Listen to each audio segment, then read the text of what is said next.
제가 며칠 전에 아주 재미난 이야기를 들었어요. 그 소나무의 아주 광팬인 애청자 분께서 계시는데 그분에게 이제 조카가 있대요. 한 10살 정도 된 조카가 있는데 10살 된 조카가 소나무를 너무 좋아한답니다. 그래서 잠자기 전에도 엄마한테 엄마 나 광우쌤 소나무 틀어줘 하고 그거 들으면서 잠을 잔대요. 그런데 어느 날부턴가 광우스님이라고 안 부르더래요. 뭐라고 하냐면 광우삼촌 한대요. 그 얘기 듣고 내가 예, 그래서 이제 광우삼촌 소리까지 듣는구나. 그래서 어쨌거나 아이가 이 소나무를 보고 있다면 제가 너무나 고맙다고, 그러니까 어린 나이에도 이렇게 부처님의 가르침이 담겨져 있는 소중한 나 무한행복 이 프로그램을 너무나 애청해줘서 고맙다라고 전해드리고 싶습니다. 자, 우리 불교에서는 사람이 살아가는 데 있어서 잘 먹고 잘 살고 부귀와 영화와 명예와 권력을 누리는 행복은 진정한 행복이 아니라고 했습니다. 죽고 나면 뿔뿔이 흩어지는 영원하지 않은 허망한 행복입니다. 사실 다 꿈과 같은 거죠. 근데 우리 주변 사람들이 다 똑같은 얘기예요. 살다 봤더니 명예도 권력도 다 필요 없더라. 몸 건강하고 마음 편안한 게 최고더라. 이런 이야기 많이 하잖아요. 그러면서 막상 놓으라면 놓아요, 못 놓아요? 그냥 다들 말로는 잘해. 말로는 다 도인이야. 근데 막상 놓으라고 하면, 자기의 욕망과 집착을 놓으라고 하면 쉽게 놓아진다, 안 놓아진다? 그게 바로 우리 중생들의 업장이죠. 우리 중생들의 근원적인 업보가 됩니다. 그래서 불교에서는 이 세속에서 얻는 행복은 진정한 행복이 아니라고 했습니다. 오로지 깨달음의 행복만이 진정한 영원한 행복이 된다고 했습니다. 그래서 불교에서 말하는 깨달음은 번뇌의 소멸을 뜻합니다. 무엇의 소멸이라고요? 번뇌의 소멸이라고 한다. 불교에서는 108가지 번뇌가 있다고 하고요. 그래서 108번뇌 하잖아요. 그리고 84,000가지 번뇌가 있다는 이야기도 합니다. 84,000가지 번뇌든 108번뇌든 결국 세 가지로 집약이 됩니다. 오로지 이 세 가지로 모든 번뇌를 다 함축시킬 수가 있는데 그 세 가지가 바로 삼독이라고 부릅니다. 삼독, 세 가지 독이다. 그러면 그 세 가지 독이 무엇이냐? 탐욕, 성냄, 어리석음. 그래서 탐, 진, 치, 삼독이라고 부릅니다. 탐욕과 성냄과 어리석음. 여러분들 탐욕 있어요, 없어요? 있죠. 여러분 화 나요, 안 나요? 화 나죠. 여러분 지혜로워요, 어리석어요? 야, 자기를 이렇게 잘 알아. 이 정도면 반쯤 깨달았네. 자기 자신을 안다는 게 얼마나 중요해요. 그래서 탐욕과 성냄과 어리석음, 이 세 가지 독, 이 삼독이라는 번뇌가 우리 중생들의 깨달음과 진정한 행복을 장애하고 있답니다. 그러니까 불교에서 수행이라는 것은 사실상 탐, 진, 치, 이 삼독을 소멸하는 과정이 불교에서 말하는 수행의 과정이 되겠습니다. 자, 그래서 불교에서는 오랫동안 이 탐욕, 성냄, 어리석음, 그 탐욕이라는 것은 더 깊이 들어가면 나라는 것에 대한 집착입니다. 나라는 것에 대한 집착, 그리고 내 것에 대한 집착. 어떤 분이 이런 얘기를 해요. 스님, 저는 저 자신보다도 자식을 더 사랑합니다. 저는 저 자신보다도 남편이나 아내를 더 사랑합니다. 저는 저 자신보다도 제 가족을 더 사랑합니다. 근데 중요한 게 있어요. 누구 가족이니까? 나라는 게 낀 거예요. 내 자식, 내 아들, 내 딸, 내 남편, 내 아내, 내 가족. 결국 내가 아닌 가족을 사랑하지만 가족 안에 중심은 결국 누가 있다? 내가 있는 거예요. 결국 내 것이기 때문에. 그래서 중생이 가장 버리지 못하는 집착 중에 하나가 나와 내 것이라는 집착입니다. 그래서 나라는, 내 것이라는 이 탐욕과 욕망을 완전히 내려놓았을 때 우리는 진정한 행복을 얻게 된다. 비우면 비울수록 더 큰 충만함을 느끼게 된다 라고 불교에서 말하고 있습니다. 또 이 얘기를 이렇게 이제 말씀을 드리면 이 이야기의 핵심이 그러니까 허망한 집착을 놓아버리고 욕심 없는 삶을 살아라 이 뜻이잖아요. 근데 이걸 또 이상하게 받아들인 사람이 있어요. 그럼 스님 오늘부로 이혼할까요? 뭔 얘기야? 내가 욕심 없는 삶을 살으랬지 이혼하라고 했어요? 아니 스님 가족들에 대한 집착도 내려놓으라면서요. 가족에 대한 집착은 내려놓되 집착 없이 가족을 위해서 최선을 다하는 거. 아하고 어하고 알아들어야지. 여러분 가족도 내 것이라는 집착이 있어서 그렇습니다. 집착을 내려놓으세요 하면 그러면 뭐 이혼 도장 찍고 말년에는 나 혼자 편하게 살아야 되겠다. 이러면 돼요 안 돼요? 안 돼요. 그러니까 가끔 소나무 보시는 분들도 가끔 아마 절에 안 다니는 분들일 거예요. 내가 이야기하려는 그 핵심이 A인데 꼭 B로 비꼬아가지고 왜곡해서 해석하는 사람도 있더라고요. 근데 미치고 팔짝 뛰겠어. 아니 내 얘기가 그 얘기가 아닌데 꼭 이상하게 왜곡해서 갑자기 화가 나네요.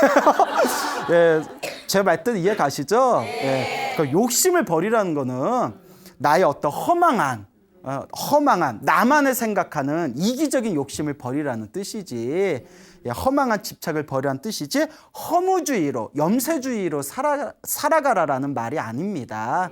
여러분은 다 알아들었어요? 네. 믿을 수가 있어야지. 이래놓고 뒤에서 또 딴소리 하면 또. 자, 그래서 여러분들은 지혜로우시니까 잘 이해했으리라 믿습니다. 그래서 불교에서는 나와 내 것에 대한 욕망을 내려놓는 것, 이것을 굉장히 중요하게 생각을 합니다. 그냥 나와 내 것에 대한 욕망의 대표적인 게 뭐가 있냐? 첫째가 재물욕. 둘째가 명예욕. 명예에 대한 욕망. 그 다음에 셋째가 성욕. 막 결혼해서 뭐 러블러브 뭐 이런 거 있잖아요. 성욕. 그 다음에 네 번째가 식욕. 막 이렇게 자꾸 먹는 거. 그 다음에 다섯 번째가 수면욕. 또 잠은 어느 정도 자주 해야 되잖아요. 그런데 이 다섯 가지의 욕망에 우리가 푹 빠져서 진리와 깨달음의 세계를 놓아버리고 이 욕망을 추구하는 삶만 살아간다는 거예요. 사람이 살아가면서 어느 정도 재물이 필요해요, 안 필요해요? 근데 남 뒤통수 쳐가면서 엄청난 욕심을 가지고 남 괴롭히면서까지 재물을 추구하는 거는 바로 죽은 뒤에 나쁜 세계에 떨어지는 지름길이 되는 겁니다. 사람이 살아가면서 기본적인 명예가 필요해요, 안 필요해요? 필요하죠. 그런데 남에게 피해주면서까지 스스로 막 관심받고 명예를 이루기 위한 것도 아주 잘못된 행위라는 거죠. 그러니까 이러한 어떤 수많은 욕망들에 우리가 파묻혀서 진정한 진리와 깨달음의 길을 놓치고 있구나. 그래서 부처님께서는 이러한 탐욕과 욕망을 다 내려놓았을 때 진정한 큰 행복을 얻게 된다라고 누누이 말씀을 하셨습니다. 부처님 당시에 그 당시에 아주 유명한 시리마라는 이름의 기생이 있었다고 합니다. 아주 고급 기생이었대요. 이름이 뭐라고요? 시리마. 그런데 엄청나게 예뻤대요. 너무 예뻐가지고 이 수많은 사람들이 시리마하고 하룻밤을 보내려면 1,000냥을 내야 됐대요. 그 정도로 어마어마하게 아름다운 그 나라를 대표하는 아주 유명한 기생이었는데, 그런데 이 기생하고 하룻밤을 자려면 얼마를 내야 된다고요? 1,000냥. 그 어떤 부자가 와서 너하고 하룻밤 자려면 어떻게 해야 되냐? 1,000냥입니다. 야, 조금만 깎아줘 했더니 이 기생이 싫어 임마 이랬대요. 싫어 임마, 싫어 임마. 그래서 이름이 뭐가 됐다? 시리마가 되었다라는, 이런 믿거나 말거나 시리마, 싫어마. 그래서 이제 깎아주면 절대 안 봐줘준다 해서 시리마, 시러마가 아니라 시르마라는, 나도 이름이 헷갈린다. 시리마라는 기생이 있었습니다. 근데 이 기생이 처음에는 성격이 아주 못됐대요. 엄청나게 못된 성격이었는데 부처님의 설법을 듣고 마음의 깨달음을 얻었다고 합니다. 그래서 우리가 모든 번뇌와 욕망이 사라진 거룩한 성자를 아라한이라고 부르잖아요. 아라한이 되려면 4단계의 깨달음이 있습니다. 그래서 수다원, 사다함, 아나함, 아라함, 되는데 이 시리마는 아주 성격이 못된 여자였는데 부처님의 세법을 듣고 수다원가를 얻게 됩니다. 아라한이 될 수 있는 제1단계 깨달음을 얻어요. 엄청난 경지예요. 그러니까 자신의 양심을 완벽하게 회복한 이 시리마는 이제 부처님의 제자가 신도가 되기를 이제 서원을 세운 뒤에 매일매일 8명의 비구 스님들을 모시고 8명의 비구 스님들을 모시고 8명의 스님에게 매일매일 공양을 올리게 되었다고 합니다. 그래서 이제 누구든지 8분의 스님을 모셔서 아주 지극정성으로 이렇게 공양을 올렸는데 하루는 그 시리마의 집에 가서 공양을 얻어 드신 8명의 스님 중에 한 분 스님이 절에 와서 막 자랑을 한 거예요. 야, 내가 저기 시리마네 집에 가서 시리마라는 신도에게 내가 점심을 얻어 먹었는데 음식도 엄청 맛있고 그런데 예뻐 막 이러면서 스님이 엄청 예뻐, 엄청나게 예쁜데 요리도 잘해 막 이러면서 막 입에 침이 마르게 칭찬을 한 거예요. 스님이 막 이렇게 신도 뭐 얼굴이 예쁘니 못생겼니 이런 말하면 돼요, 안 돼요? 안 되죠. 그러니까 아직 못 깨달은 스님이에요. 그러니까 아직 부족한 스님이에요. 또 오해하시면 안 돼요. 그 막 자랑을 하니까 그때 젊은 스님이 있었대요. 그러니까 젊은 스님이 대박 막 이러면서 나도 갈래, 나도 데려가 막 이런 젊은 스님이 막 이랬대요. 참 철이 없어. 예? 아직 못 깨달아서 그래요. 나도 갈래 해가지고 이제 그 젊은 스님을 데리고 시리마에 이제 그 다음날 시리마에게 공양을 이제 받기 위해서 시리마 집에 갔답니다. 하필이면 그날의 시리마가 지독한 어떤 뭐 감기 몸살에 걸려가지고 쓰러져 있었대요. 근데 이제 스님들이 점심 때 8분의 스님들이 공양 받으러 오니까 이 시리마가 그래도 스님들이 거룩한 스님들이 오셔서 공양을 받아가시는데 내가 그래도 인사는 드려야 되지 않겠느냐 하면서 하인에게 부탁을 해서 이렇게 옆구리에 부축을 받아가지고 그 문 앞에 나와서 스님들한테 다 이렇게 인사를 드렸대요. 스님 와주셔서 고맙습니다. 차린 건 없지만 공양을 잘 받아주십시오 하고 이렇게 인사를 드렸는데 시리마가 예쁘다고 소문 듣고 그 철없던 젊은 스님이 딱 보더니 저렇게 얼굴에 화장기도 없고 몸이 아픈데도 저 정도로 예쁘면 평상시에 건강했을 때 화장했을 때는 얼마나 더 예쁠까? 철이 없어. 그리고 상사병에 걸렸어. 그 시리마를 보고 짝사랑에 걸려버렸어, 이 스님이. 그래서 끙끙 앓는 거예요. 시리마. 예? 그래서 맨날 이제 스님 공양하러 가야지. 근데 이제 상사병이 걸렸으니까 나 시리마 보고 싶어. 그 옆에 있는 스님들이 그러면 시리얼이라도 타줄게. 막 이러면서 시리얼이라도 먹어. 이러면서 예, 죄송합니다. 예. 그래서 이제 짝사랑에 빠졌는데 시리마가 그날로 갑자기 목숨이 끊겼대요. 갑자기 죽어버린 거예요.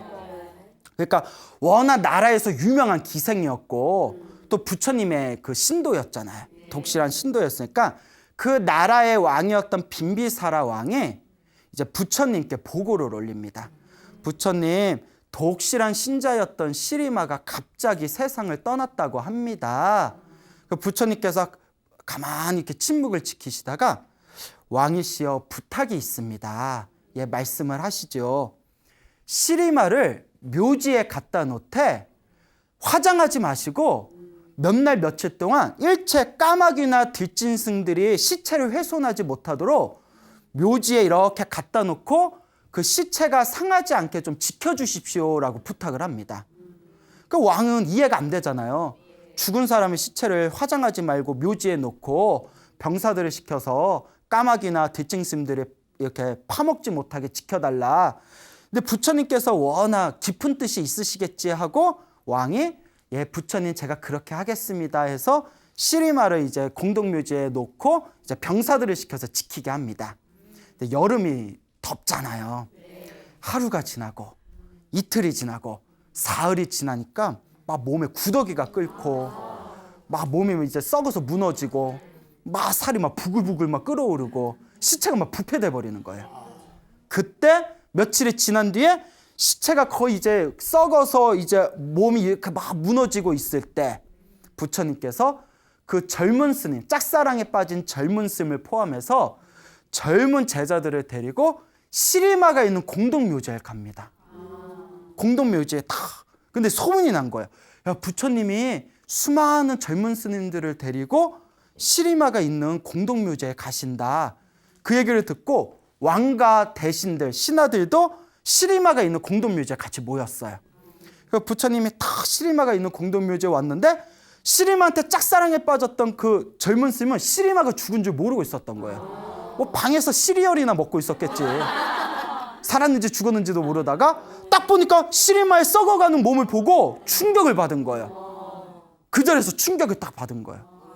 그리고 처음에는 슬퍼하고 애통해하다가 그 썩어가는 몸을 보면서 사람의 육신이 아무리 살아생전에 아름답다 하더라도 썩으면 저렇게 다 흩어지는 건데 내가 저런 몸뚱아리에 사랑에 빠졌구나 하면서 마음에서 막 부끄러움이 일어납니다. 그때 부처님께서 옆에 찾아온 왕에게 다음과 같이 부탁을 합니다. 왕이시여, 이 시리마를 누구든지 1000냥을 내면 이 시리마와 하룻밤을 보내게 해주겠다라고 공고를 내려주십시오. 썩어버린 시리마의 시체를 두고. 그 왕이 그 공고를 내렸어요. 누구든지 1000냥을 내면 이 시리마와 하룻밤을 보내게 해주겠다. 누가 있느냐. 그러니까 1000냥을 내고 시리마, 썩어버린 시리마 시체하고 하룻밤을 보낼 사람이 있겠어요, 없겠어요? 당연히 없죠. 있으면 정신병자죠. 그렇잖아요. 썩어가는 시체로 어떻게 하룻밤을 보내요? 그래서 1000냥에서 500냥으로 내렸대요. 500냥. 그런데도 사람이 있어요, 없어요? 그래서 100냥으로 내렸대요.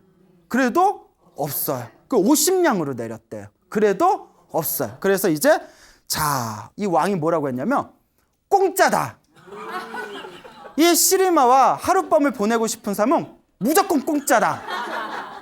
근데 있어요, 없어요? 아무도 없는 거예요. 자, 그때 부처님께서 수많은 제자들에게 이렇게 이야기합니다. 나의 제자들아, 잘 들어라.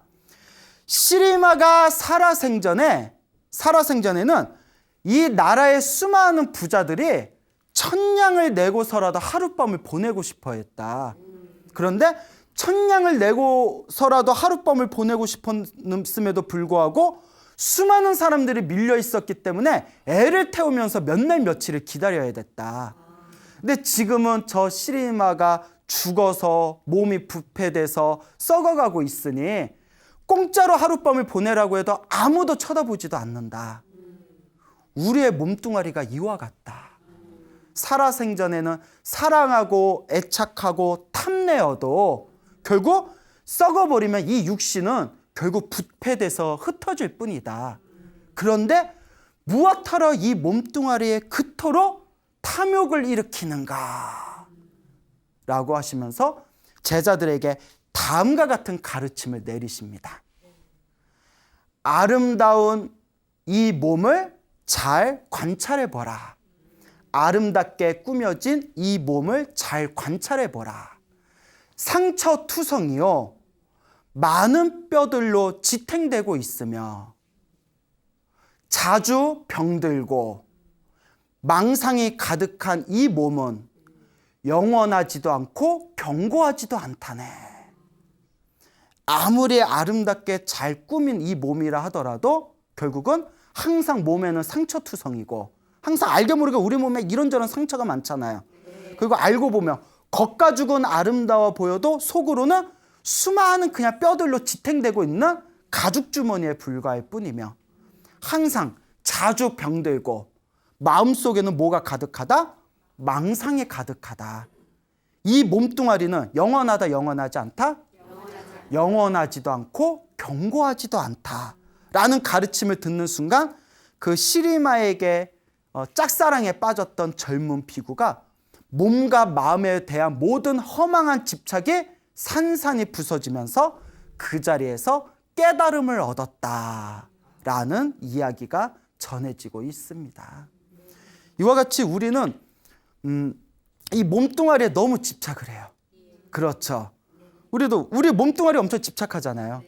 매일 샤워하고 매일 막 이렇게 비누칠하고 또 뭐 목주름 제거제 뭐 화장품 있으면 엄마 철수 엄마 요게 좋아? 아니야 요게 괜찮다라고 그 요게 해주고 뭐 또 영희 엄마 요새 뭐 수분 크림 뭐 좋은 거 있어? 뭐가 또 어야? 예? 그러면서 이렇게 발라 아이 예? 잘 알아요? 예. 자 찔려요? 예? 이렇게 끊임없이 자기 몸을 막 끊임없이 가꾸고 애착하고 근데 몸을 깨끗하게 관리하는 건 좋아요. 그렇죠? 여름에 쉰내 팍팍 풍기던 것보다 낫잖아요. 그런데 몸에 대한 애착만큼 내 마음을 닦고 있느냐? 그렇지 못하다는 거예요. 그리고 우리 특히 우리 주변 중생들 보면 꼭 다들 몸뚱아리에 집착해서 꼭 이쁜 것들, 몸매 좋은 것들에만 막 이렇게 탐을 내잖아요. TV 틀어봐요. TV 틀어보면 어우 진짜 예? 그 유명한 그 가수들 인기 많은 애들 나와서 막 춤추는 거 봐요. 어우 진짜 예? 예? 다 이쁜 것들, 인형 같은 애들. 그러니까 끊임없이 우리는 뭐에 집착하고 있다? 몸뚱아리에 집착하고 있구나. 그런데 몸뚱아리에 집착하는 만큼 우리는 무엇을 닦고 있지 않는다? 마음을 닦고 있지 않는다. 이게 바로 중생의 업장이라는 거예요. 그래서 사람들이 물어봐요. 스님, 그렇게 젊은 나이에 출가하셨는데 절에서 공부만 하면 심심하지 않아요? 그건 제가 항상 드리는 이야기가 있습니다. 세상에서 가장 재밌는 거는 부처님 공부입니다. 저는 부처님 공부를 할 때마다 정말 내가 출가하길 잘했구나라는 생각이 듭니다. 그러니 이 마음 닦는 공부가 사실 세상에서 제일 재밌습니다. TV를 보고 내 몸을 가꾸고 막 예쁘게 생긴 사람들하고 막 데이트 해봤자 그때뿐이에요. 항상 공허해요. 끝나고 나면 공허해요. 그렇잖아요. 만날 땐 기쁘지만 헤어질 때는 싫어 1분만 뭐 5분만 그럼 우리 결혼할까? 그럼 이제 결혼해요. 그리고 에휴 스님 저는 혼자 사는 스님이 제일 부럽습니다. 뭐야? 예? 지들 좋다고 결혼해놓고 혼자 사는 스님이 제일 부럽대. 장난쳐? 예? 그런데 제가 좀 흥분했어요. 마음 닦는 수행은 해도 즐겁고 재밌습니다. 그래서 이 수행이야말로 이 몸에 애착하는 것이 아니라 마음을 닦는 수행이야말로 세상에서 가장 즐거운 공부다라고 말씀드리고 싶습니다. 이와 비슷한 이야기가 있습니다. 부처님 당시에 500명의 스님이 계셨어요. 500명의 젊은 스님들이 계셨는데 부처님께 수행 주제를 받고 명상하는 수행 주제를 받고 어디 다른 사찰에 가서 열심히 수행을 하시다가 500명의 스님들이 마음이 고요하고 편안해지는 삼매를 얻었다고 합니다. 삼매라는 것은 몸과 마음이 고요해지고 편안해지는 깊은 마음의 경지를 뜻해요. 근데 삼매의 경지에 이르게 되면 몸은 고요하고 편안해지지만 그는 진정한 깨달음이 아니에요. 깨달음의 지혜와 몸과 마음이 편안해지고 안정되는 것은 또 차별이 있어요.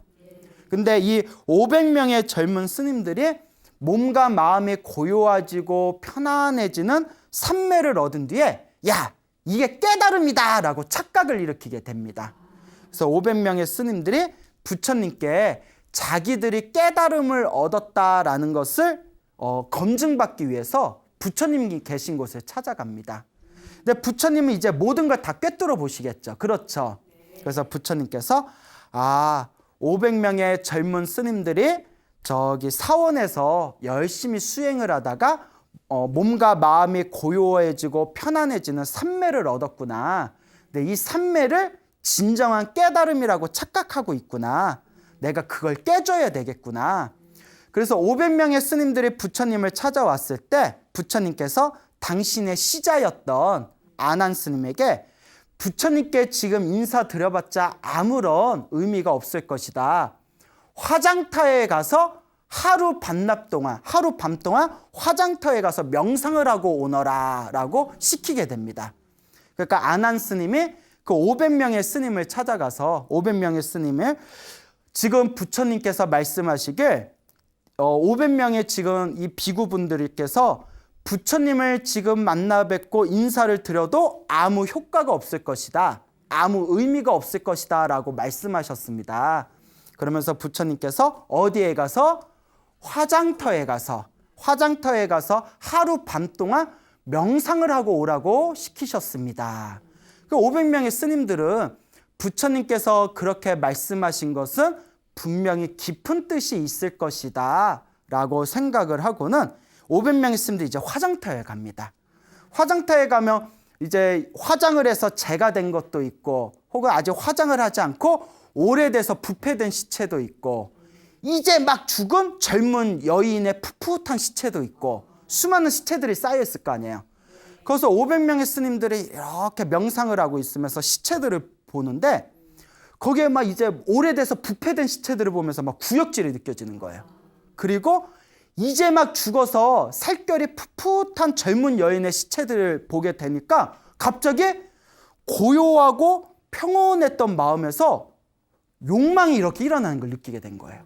그러니까 아직 부패되지 않은 젊은 여인의 그 몸뚱아리들을 보고 이렇게 욕망이 일어나는 걸 싹 느끼면서 500명의 스님들이 당황하게 됩니다. 야, 우리가 깨달음을 얻었다고 생각했는데 살아있는 사람도 아니고 죽은 여인의 그런 어떤 벌거벗은 몸뚱아리를 보고 우리 마음에 욕망이 이렇게 일어나는 걸 이렇게 바라보니 이게 과연 진정한 깨달음이겠느냐 하고 서로가 당황해하고 있을 때, 그때 부처님께서 환한 광명을 일으키면서 그 500명의 스님들 앞에 딱 나타나십니다. 신통력으로 환한 광명을 일으키면서 500명의 스님들 앞에서 딱 나타나면서 이제 부처님께서 이제 때가 되었구나, 이제 지금이야말로 가르침을 전할 때가 되었구나, 이 500명의 이 스님들의 마음을 일깨워줄 때가 왔구나 하시면서 환한 광명 속에 화장터에 있는 500명의 스님들 앞에 부처님이 딱 나타나시더니, 제자들이요, 비구들이요, 저 뼈 무더기들을 보고 욕망이 일어난다면 과연 그것이 진정한 깨달음이겠느냐라고 한마디 딱 해주시면서 다음과 같은 가르침을 내리십니다. 500명의 비구들에게 이와 같은 가르침을 내리시죠.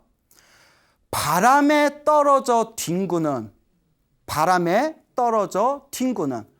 가을철의 조롱박처럼 하얗게 탈색된 저 뼈들을 보라.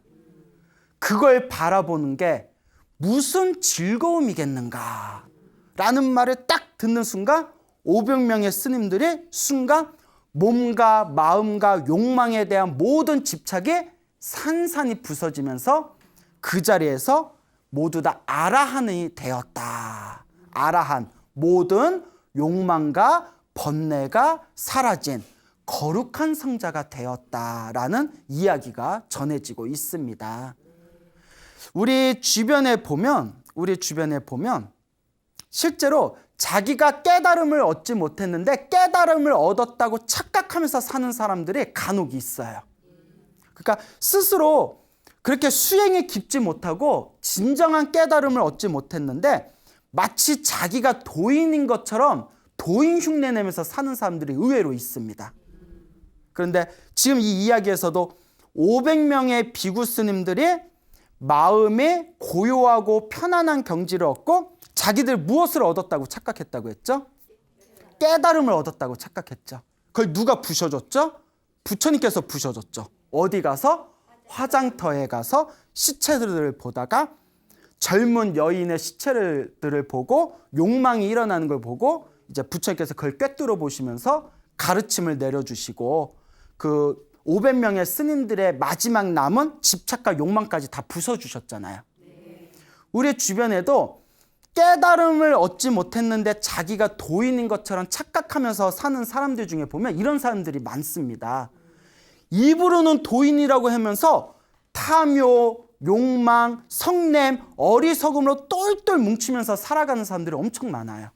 의외로 수행한다는 사람들 중에. 그러니까 말과 행동이 달라요. 자기가 막 도인인 척 흉내내지만 사실 내면에는 아직도 뭐가 남아있다? 탐욕과 욕망과 집착과 성냄과 어리석음에 부글부글 끓어오르고 있어요. 그러면 그게 진짜 깨달음이에요, 아니에요? 아니에요. 그건 가짜 깨달음이고 자기가 속고 있는 거예요. 근데 그걸 또 말해주면 너는 잘났냐 막 이래버려요. 그러니까 받아들일 준비도 안 되어 있어요. 의외로 이렇게 마음 공부하고 참선하고 명상한다는 사람들 중에서 정말 그렇게 대단한 수준도 아닌데 자기가 대단한 것처럼 착각하는 사람들이 많습니다. 그 마음을 놓아버려야 돼요. 그냥 그저 부처님 가르침 앞에서 자기 자신을 비우고 탐욕과 성냄과 어리석음이 내 마음에 있는지 없는지를 바라보면서 자기가 도인이라는 착각에서 벗어나야 됩니다. 그렇기 때문에 우리 부처님의 가르침을 잘 닦아 나가는 우리 진정한 불자들은 이 마음에, 자기 마음에 속으면 된다 안 된다? 내 마음에 속으면 안 된다라는 것을 꼭 명심하시길 바랍니다. 알겠죠? 네. 그래서 저는 대놓고 사람들한테 나 못 깨달았어 얘기해요. 예, 그냥 대놓고 제 마음을 제가 아니까. 제 마음을 제가 아니까 저는 제가 못 깨달은 걸 알거든요.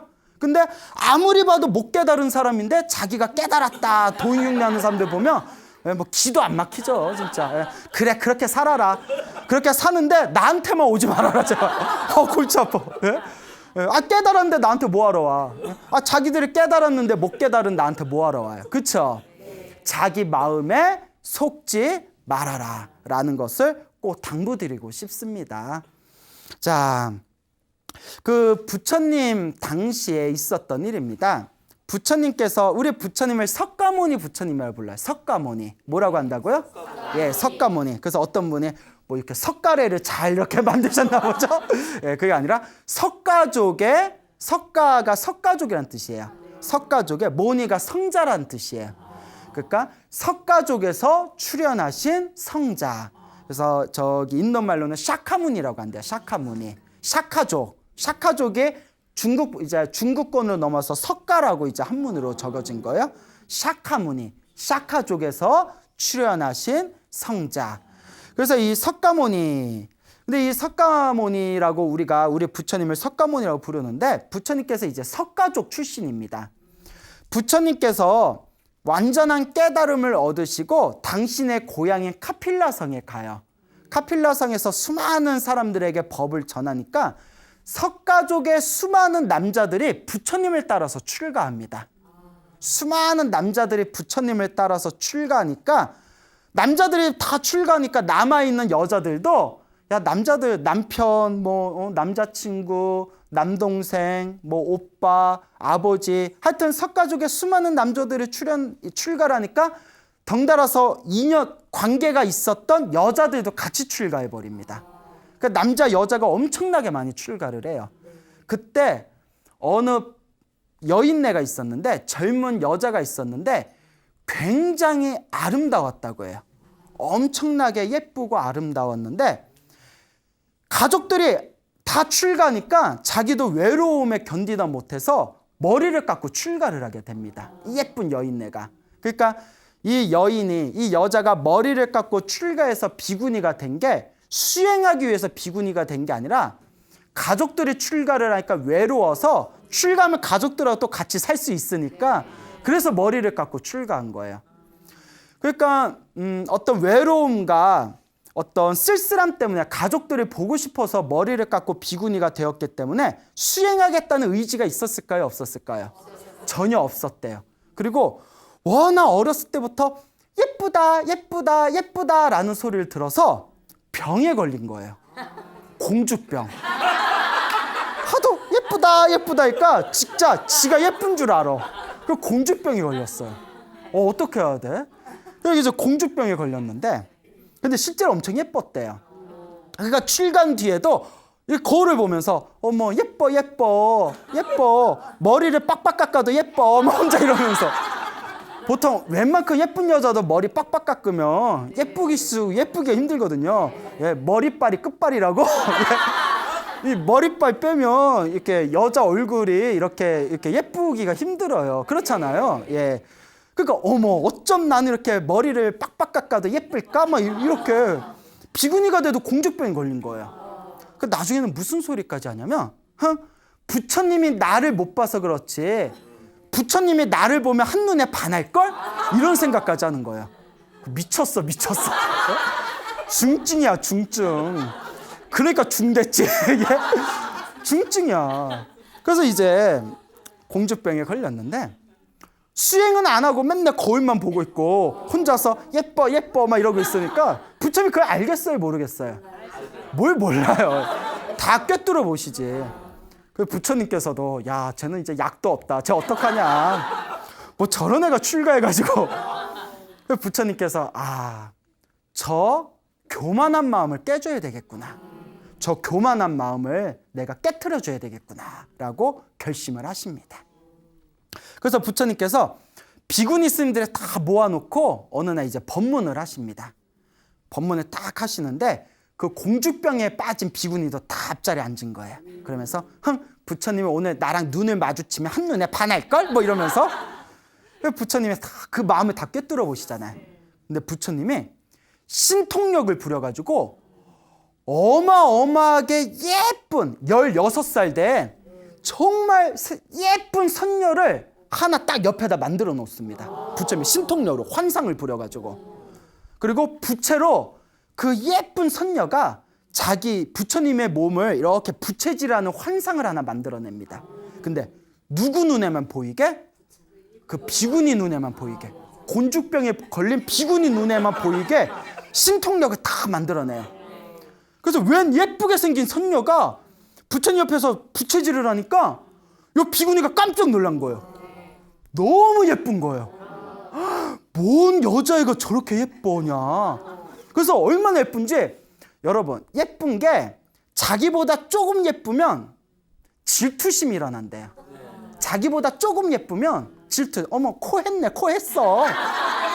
아유, 화장 지으면 에이, 저거 화장이 아니라 저거 변장 수준이네. 뭐 이러면서 너무 예뻐 버리면 체념을 한대요. 기가 죽어버리는 거예요. 다 경험 있죠? 예. 너무 예쁘면 그냥 놓아버린대요. 비교가 안 되니까. 뭐가 저렇게 예쁘냐. 마치 황금 백조 앞에 까마귀 같은 느낌이 들 정도였대요. 그 부처님이 그 교만함을 깨주려고 작심하고 예쁜 선녀를 신통력으로 만들어낸 거예요. 그래서 부처님이 그 마음을 딱 꿰뚫어 보시고 옳거니 걸렸구나. 이제 미끼에 걸린 거예요. 부처님의 신통력으로 그 예쁜 선녀가 점점 나이 들게 만들었답니다. 영화에서처럼 막 점점 나이가 들게 만들어 보니까 앞에 앉았던 비구니가 왜 저러지? 이상하네 하다가 그 선녀가 점점 나이가 들어가지고 이번에 병에 걸린 거예요. 병에 걸려서 막 그 자리에서 막 똥오줌을 싸고 그 똥오줌 위에서 막 비명을 지르면서 막 뒹구는 거예요. 그 선녀가 나이가 들어서. 그 비구니가 보고 막 구역질이 나는 거예요. 뭐 온몸에 똥오줌이 묻혀서 막 아프다고 뒹굴뒹굴 구르니까. 그러다가 그 자리에서 선녀가 죽어버린 거예요. 부처님이 다 만든 한바탕 연극이에요. 선녀가 죽어가지고 점점 썩어서 부패돼서 몸에 있는 모든 구멍에서 막 고름이 흘러나오고 막 시체가 썩어가는 게 그대로 다 펼쳐지더니 백골만 남아서 가루가 돼서 사라져버리는 거예요. 비구니가 그 자리에서 그걸 다 보면서 막 구역질이 느껴지다 순간 저렇게 예쁜 몸뚱아리도 결국은 늙고 병들고 죽어서 사라지는구나. 결국 내 몸도 늙고 병들고 죽고 사라지겠구나.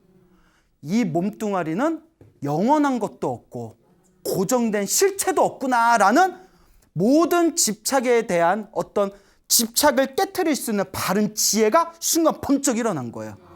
그때 부처님께서 딱 꿰뚫어 보시면서 그 공주병에 걸린 비구니에게 다음과 같은 가르침을 내립니다.